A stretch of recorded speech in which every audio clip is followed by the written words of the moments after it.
E aí pessoal, tudo bem? Aqui é o Pastor Antônio Júnior e no vídeo de hoje eu quero mostrar a vocês como escolher a igreja certa, ou melhor, a igreja ideal. Aquela igreja onde você vai se alimentar da palavra, onde você vai crescer espiritualmente, sem ser enganado, sem ser extorquido, porque hoje em dia está muito difícil, né? Antigamente você indicava a pessoa para ela ir numa igreja mais perto da casa dela, uma igreja onde ela se sentisse melhor. Mas muitas igrejas hoje, elas podem até fazer você se sentir melhor, mas elas vão te levar para o caminho errado, porque elas pregam algo que não está na palavra de Deus, e nós devemos tomar muito cuidado. Então, eu vou mostrar para você 5 critérios que a igreja ideal deve ter.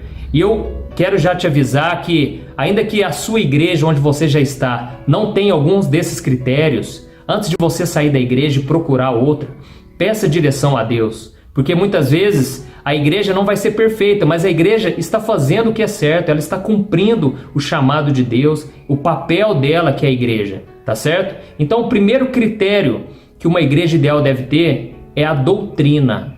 Essa para mim é a principal característica da igreja ideal, a igreja que está fundamentada nas verdades da Bíblia.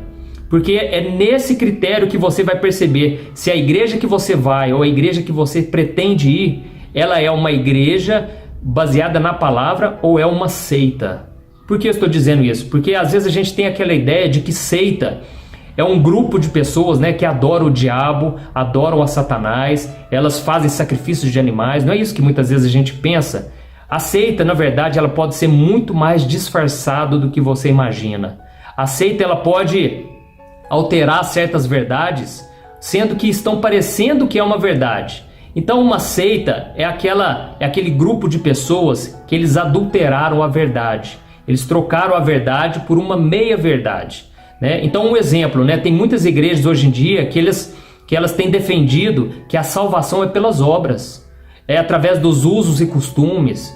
Ou seja, se você deixar de fazer tal coisa, você vai para o inferno, sendo que não está na Bíblia. Então essas igrejas, elas acham que você tem que fazer muita coisa, porque se você não fizer, você não vai ser salvo. Sendo que a Bíblia, o tempo todo, ela mostra que a salvação é unicamente pela fé em Jesus Cristo, e não pelas nossas obras.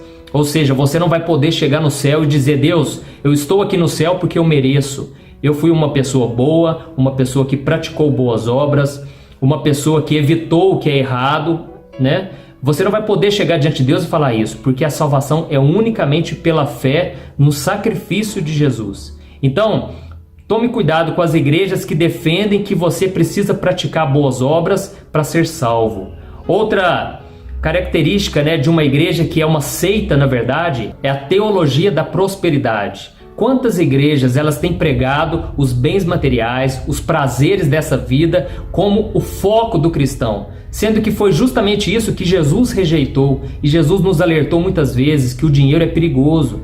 Não é pecado você ter dinheiro e você buscar o dinheiro, porque hoje em dia nós vivemos no mundo capitalista e tudo que você vai fazer precisa de dinheiro, mas o amor ao dinheiro é a raiz de todos os males. Então, nós devemos tomar cuidado. A Bíblia diz: aqueles que querem ficar ricos caem em muitas ciladas, muitas tentações. Esses dias eu estava assistindo um vídeo aqui no YouTube e eu me assustei com um pastor renomado que ele disse o seguinte: ou dá ou desce.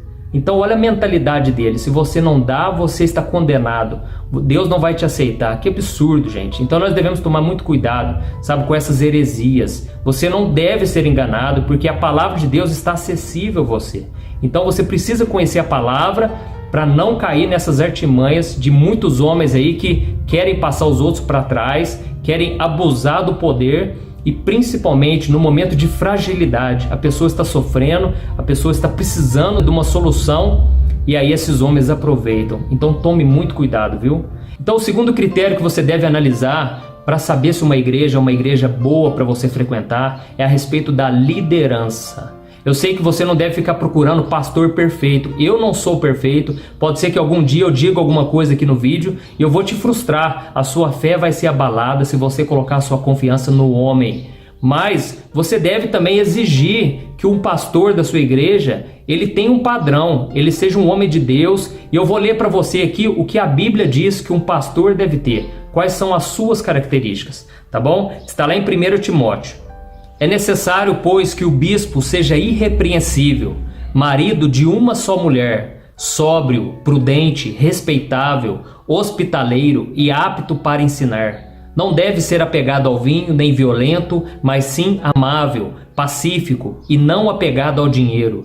Ele deve governar bem sua própria família, tendo os filhos sujeitos a ele com toda dignidade. Pois se alguém não sabe governar sua própria família, como poderá cuidar da igreja de Deus? Não pode ser recém-convertido, para que não se ensorbebeça e caia na mesma condenação em que caiu o diabo. Também deve ter boa reputação perante os de fora, para que não caiam em descrédito nem na cilada do diabo. Perceba aqui que o pastor ele precisa ter certas qualidades. Ou seja, as atitudes dele devem falar mais alto do que as suas pregações, do que as suas palavras. Eu sei que ele não vai ser perfeito, ninguém é perfeito, mas ele deve ser um homem de Deus que está buscando se aprimorar, buscando pregar a palavra, sabe? Então nós devemos tomar cuidado com essas igrejas que aquele membro recém-convertido, ele já coloca ele na liderança. Como nós acabamos de ler, ele não pode ser recém-convertido, sabe? Porque senão ele pode se orgulhar, ele pode achar que é melhor do que os outros. Então é preciso ter um tempo na caminhada com Deus. Então fique atento a essas qualidades que eu te falei, tá bom? O terceiro critério que você deve observar é a organização.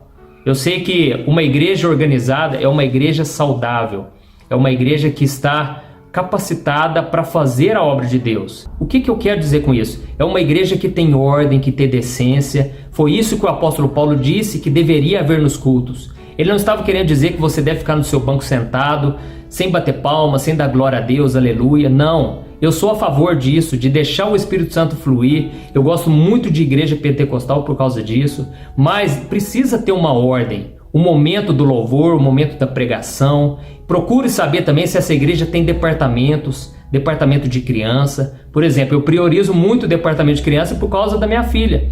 Então, na minha igreja tem. E eu acho isso muito bom, porque enquanto eu estou ouvindo a palavra, ela também está aprendendo junto com outras crianças. Então preste atenção se essa igreja tem departamentos, departamento de intercessão, de evangelismo. Esses dias eu fui convidado para ir num departamento de mulheres da nossa igreja, chama Desperta Débora.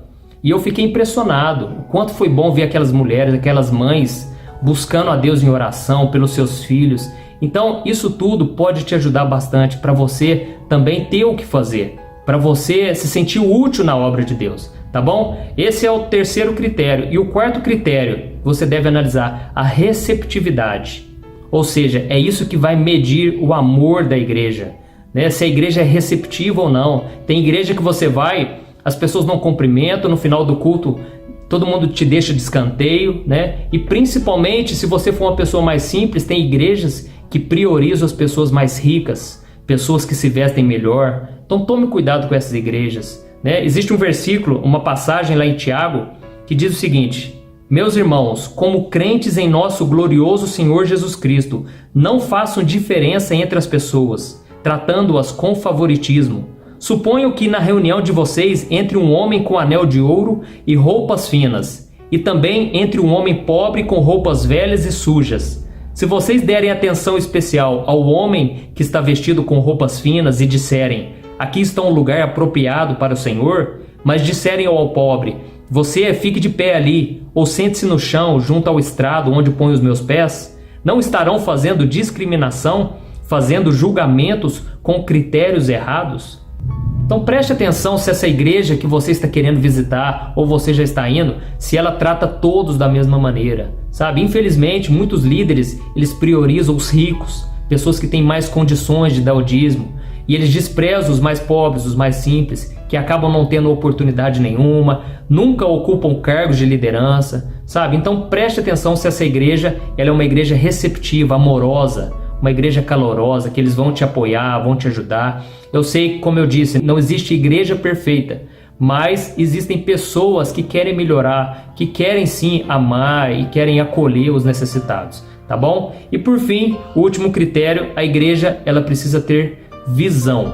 Ou seja, essa igreja ela tem que ter propósito, porque senão ela não vai cumprir o chamado de Deus, ela vai perder o seu sentido. Então tem que ser uma igreja que tenha um ministério voltado para missões, ou ela financia missões, ou ela tem missionários, ela envia missionários, Sabe, preste atenção nesse detalhe, porque a igreja que fica focada só em si mesma é uma igreja que às vezes se desviou do propósito dela. E tem muitas igrejas aí que elas se reúnem apenas para se divertir. É um clube social. Então eles fazem churrasco, fazem chá, fazem até bingo. Eu não estou querendo julgar, não estou querendo dizer que é errado a gente se reunir para se divertir. Mas quando é para falar de missões, a igreja não pede oferta, a igreja não prioriza, entendeu? Então, ou seja, uma igreja que já se fechou no seu mundinho e você deve tomar cuidado com isso também. A igreja precisa ter visão de evangelismo, de crescer e de fazer outras pessoas vir conhecer o nosso Deus. Amém? Então esses foram os 5 critérios que eu quis te passar. E eu entendo que se você for uma vez só na igreja, você não vai conseguir identificar esses critérios. Você precisa passar um tempo na igreja. Então passe 1 mês, 2, 3 meses, sabe? Às vezes 6 meses. Só assim você vai saber realmente como é aquela igreja. E por isso você também deve procurar se envolver, conhecer mais pessoas, conversar com os líderes, né? Eu não estou querendo dizer que você deve procurar uma igreja somente para te servir.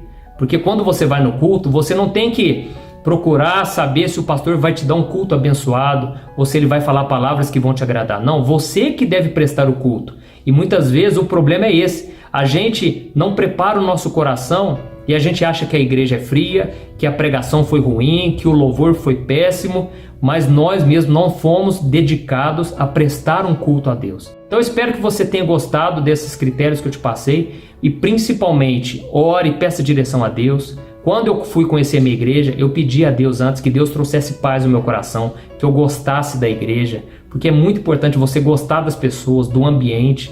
E eu senti essa paz, e eu estou lá até hoje, já faz mais de 10 anos. Então eu espero que você encontre a igreja certa, uma igreja com falhas, lógico, mas uma igreja que está procurando melhorar. E eu sei que você também deve tomar cuidado para você não ficar pulando de galho em galho. Tem muita gente que acha defeito naquela igreja, pula para outra, né? É o crente macaco que a gente fala, né? Então, essa pessoa dificilmente vai se firmar numa igreja, porque ela está olhando só os defeitos. Então procure ver o que a igreja tem de bom e procure focar nessas qualidades, nesses pontos positivos, tá certo? Espero que você tenha gostado, compartilhe com mais pessoas e até o próximo vídeo, pessoal. Um abraço.